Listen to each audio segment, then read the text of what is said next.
Après Barcelone, fin 1918, exactement en décembre, la ligne est arrivée rapidement à Casablanca, un an après, en 1919. Le Maroc était à cette époque un protectorat français qui était géré par le maréchal Lyautey.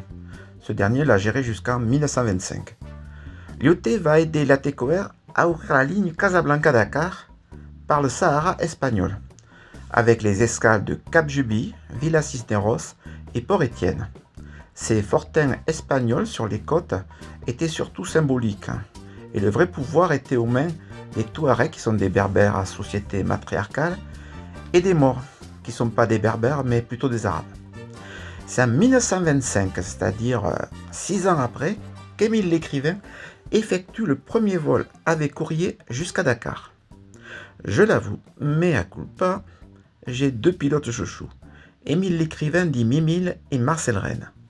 C'est dans Vent de Sable que Kessel racontera une soirée d'anthologie à Casablanca avec Mimile, qui est en même temps musicien, qui aime la fête, qui est aussi ami avec de nombreuses filles de Casa, mais qui n'en touche aucune afin de se préserver pour son futur grand amour. Drôle façon de voir les choses.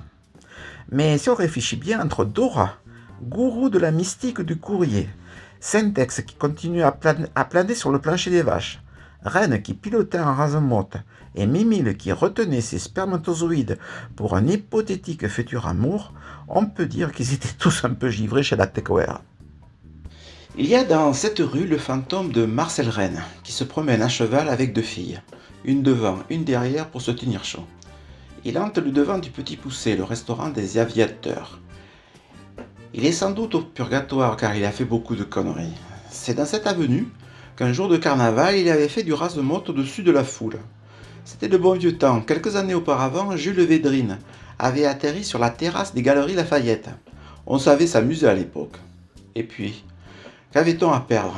À la guerre, l'espérance de vie d'un poilu se comptait en heures, celui d'un aviateur un jour, et sur la ligne on respirait enfin, car on comptait en mois pour des bouts de papier. Allez vache! Ce que j'aime au Petit Poucet, c'est le plafond. On peut rêver la tête non plus dans les nuages, mais dans du flamboyant, du féerique.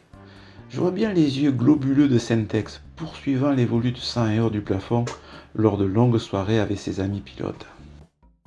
Et après le repas, nous passons de 1920 à 1940 en finissant la soirée au Ritz Café avec Humphrey Bogart et Ingrid Bergman. Le lendemain, avant de prendre la route pour Agadir, petite visite à l'hôtel Excelsior fréquenté par les pilotes et où il y a un téléphone à remonter dans le temps. Vous pouvez appeler Mermoz en 1930.